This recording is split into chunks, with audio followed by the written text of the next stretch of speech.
સ્કૂલના શિક્ષક વત્સલ વિદ્યાર્થીને કર્યા મેસેજ મારફતે કરતો હતો બીભત્સ માંગણી. વિદ્યાર્થીને લાલચ આપતો હતો શિક્ષક.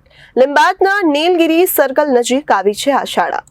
શિક્ષણને લજાવતો કિસ્સો સામે આવ્યો છે. સ્કૂલના શિક્ષક વત્સલ વિદ્યાર્થીને કર્યા મેસેજ મારફતે કરતો હતો બીભત્સ માંગણી. વિદ્યાર્થીનીને લાલચ આપતો હતો શિક્ષક.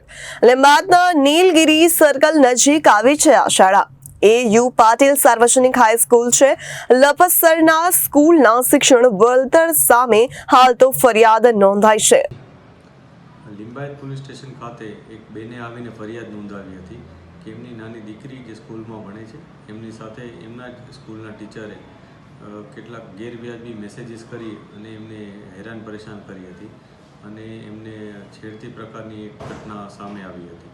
જે બાબતને લઈને પોલીસે ગુનો નોંધ્યો છે અને પોલીસે જે આરોપી ટીચર છે એમની ધરપકડ પણ કરી છે. આ ઉપરાંત જે નાની દીકરી છે એમનું કાઉન્સેલિંગ પણ કરવામાં આવે છે, જેથી એ સાયકોલોજીકલી એને એકદમ સપોર્ટ મળી રહે, મજબૂત રહે. આ ઉપરાંત એમના મધરનું પણ કાઉન્સેલિંગ કરવામાં આવે છે કે જેથી એમની હિંમત મળી રહે અને કોઈ પણ જાતની કોઈ માનસિક કોઈ બીજી અસર એમને ન થાય અને પોતાનું આગળનું જે કરિયર છે ખૂબ સારી રીતના નિભાવી શકે એ માટેનો પણ એક અલગથી પ્રયાસ પોલીસ દ્વારા કરવામાં આવ્યો છે. કાલે નીલગિરી સર્કલ પાસે જે સાર્વજનિક સ્કૂલ આવેલી છે તેમાં એક બનાવ બન્યો છે.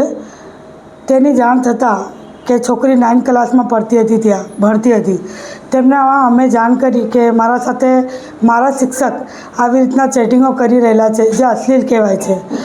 તો તેણે અમને જાણ કરી અને અમે જે ચેટિંગો વાંચી અને તેને પછી અમે લોકો લીંબાયત પોલીસ સ્ટેશન લઈ ગયા અને લીંબાયત પોલીસ સ્ટેશનમાં અમે એમની ફરિયાદ દાખલ કરી.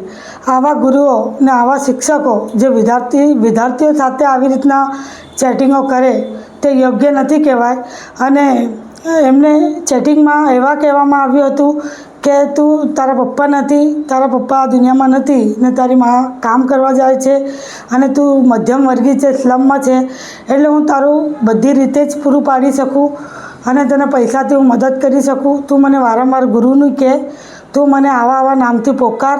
આવું બધું અમે લોકો જે ચેટિંગો વાંચ્યા, જે અશ્લીલો કહી શકીએ આપણે, એવી અશ્લીલ ભાષામાં આવા શિક્ષકો આવી રીતના કરે તે યોગ્ય નથી. એટલા માટે અમે લોકો છોકરીને લઈ લીંબાયત પોલીસ સ્ટેશન ગયા અને શિક્ષકને એવી શિખામણ મળે એના લીધે અમે લોકો ફરિયાદ કર્યા કે આવનારા દિવસોમાં લોકોને મેસેજ મળે કે આવી રીતના કોઈ વિદ્યાર્થી સાથે કોઈ શિક્ષક કરી ન શકે. Reporter Hitesh Prajapati, Janadesh news, Surat.